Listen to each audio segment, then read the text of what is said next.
Bangarang Rufio, what's up everybody? Welcome back to Lost Boys Gaming.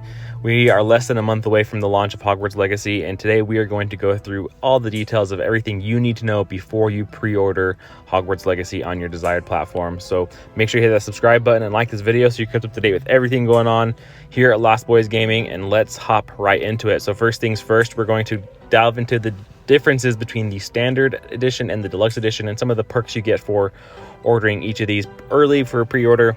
So both of these will include the base game. You all both receive the Onyx Hippogriff mount, which is just a hippogriff. There's a lot of different animals and magical creatures in this game, and you can mount a hippogriff, so it actually looks pretty cool. You'll both receive the Felix Felicis potion recipe, which I'm assuming you'll probably give you some in-game buff somehow. And then if you are on the PlayStation 5, both will receive the Haunted Hogsmeade shop quest. This is a side quest that is exclusive to PlayStation, so the PC and Xbox gamers, you're out of luck there regardless of which edition you order. Now, if we hop into the deluxe edition though, there's a few key differences here, and there's actually some surprising content locked behind this deluxe edition. So in addition to the base game, you're going to receive 72 hours early access to the game. So when the game launches on February 10th, you're actually going to get to play these games on February the 7th.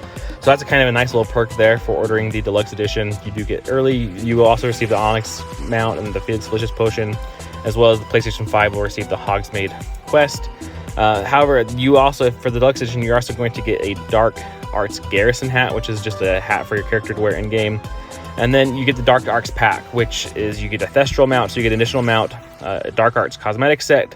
But then they also have locked this Dark Arts battle arena behind the deluxe edition. Now, they previewed this in one of the gameplay showcases. Now, this is a whole area of the game that is locked behind the deluxe edition, which is kind of disappointing in my opinion, to be honest. I understand wanting to provide some additional content and things like that for a deluxe edition, but this kind of seems like one of those areas that would be something that should probably be in the base game, in my opinion. It's not going to preclude me from buying this. You know, I've already ordered my deluxe edition as well. Try to get that early access, to see if I can provide you guys some feedback on the game a little early as well, hopefully. But yeah, so those are some of your perks that you get for ordering these games. Now, the other thing to kind of keep in mind is to see what platform you are going to want to be playing this on, is we will have to wait a little longer for the past generation consoles as well as the Nintendo Switch even further. So this is only going to be available for those playing on the PC, the PS5, and then the Xbox Series S and X. Take that as you will. I think this is actually, I'm not too sad about this. I do have the opportunity to play this at launch. I have a Steam Deck, so I'm actually going to be playing this on Steam. We'll get into that a little bit as well here in a second. But so if you don't have a PS5 or an Xbox Series S, you're going to have to wait until April to play the PS4 and the Xbox One version. And then Switch users are going to have to wait clear till July. So it does kind of stink to see those released later, but I do appreciate them still doing so.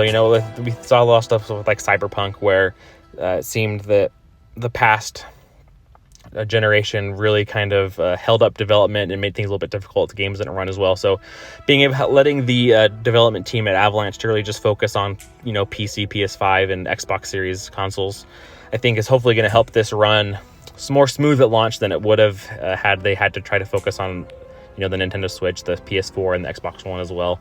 So that is just kind of what it is at this point. If you don't have a PS5 or a way to play this on a PC or an Xbox Series S or X, you're just gonna have to wait a little bit. But the good news is that it is still coming.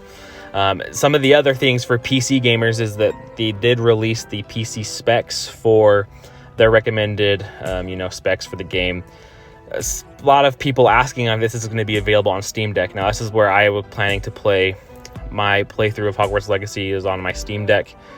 Personally, I've loved Steam Deck. It's pretty much just I'm a huge Switch fan, as most people know on this channel. I've played a lot of Switch, a lot of Pokemon, a lot of Zelda, stuff like that. So being able to play some of these bigger AAA games that Nintendo doesn't typically get on a Steam Deck on a handheld has been awesome. So I'm very excited for that. And the good news for that is that, yes,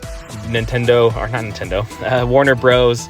Actually did confirm yesterday via Twitter through a lot of different people asking that, yes, the game Hogwarts Legacy will be verified as Steam Deck playable. So this game should run on Steam Deck.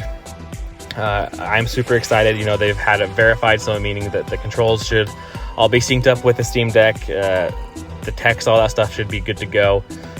There is some people that have some curious, or are curious, I guess, about whether or not you'd have to be in online, you know, connected online to be able to play this. So if you can't play this on the go or things like that, or because they do have some anti-cheating software, de novo, I think is what it's called. Someone correct me if I'm wrong in the comments, let me know.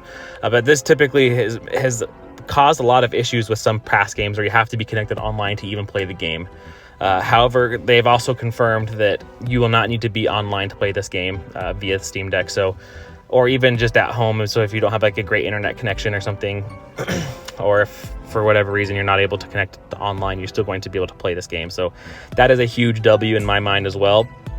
So those are a couple of things. The last thing that we can kind of touch on is that if you are linking your account to your Wizarding World account, this is a huge bonus as well. This is totally free, so I totally recommend you do this. If you do, you will receive a couple bonuses. Now, this will allow you to take your Wizarding World profile, you know, from the old school Pottermore. You're able to do your Hogwarts sorting ceremony, you know, get your sorting, whether you're Ravenclaw, Slytherin, Hufflepuff, or Gryffindor, as well as your Patronus and your wand. Now, if you link your Warner Bros. Account to your Wizarding World account, you'll also receive a few additional things. There's like an additional mask you'll receive for your character in game. You'll also be able to use your wand that you got from the Wizarding World, as well as bring in your house. And then you also get to receive the Fanatics robes, I believe they're called. They're pretty cool robes, you know, based off of the houses, whatever house you are in. So this is a fun little add-on for those who are connecting to your accounts. I recommend you do that sooner than later. It doesn't take too long. I did it the other day, and it's pretty quick, but you don't want to, I don't know if like on launch day, if it's going to be a lot of people trying to do it and it makes it slower or something like that. So I would recommend doing that now and just get that out of the way. And so you're all ready to go for launch. So after that, though, that's pretty much everything that I can think of right now of what you need to know before launch. You know, there's the different add-ons for whichever edition you want to get. The deluxe edition does cost, I think, $20 more, which kind of stinks, like I said. But with some of those perks, hopefully it makes it a little bit worth it. But there's a few things that I do think that is kind of too bad that they're kind of locking behind this deluxe edition. So yeah, make sure you hit that subscribe button, like this video. Again, it really does help. And let me know down in the comments what you guys think. Are you excited for Hogwarts Legacy? What edition you wanted to pick up? What things are you most excited to do? Which platform are you playing it on? Like I said, I'm going to be playing this on Steam via the Steam Deck. So pretty excited to see how this holds up in a handheld version, and excited to bring you guys some more content around this as we get closer and closer to the actual release date. So appreciate you guys for watching. Until next time, catch you later.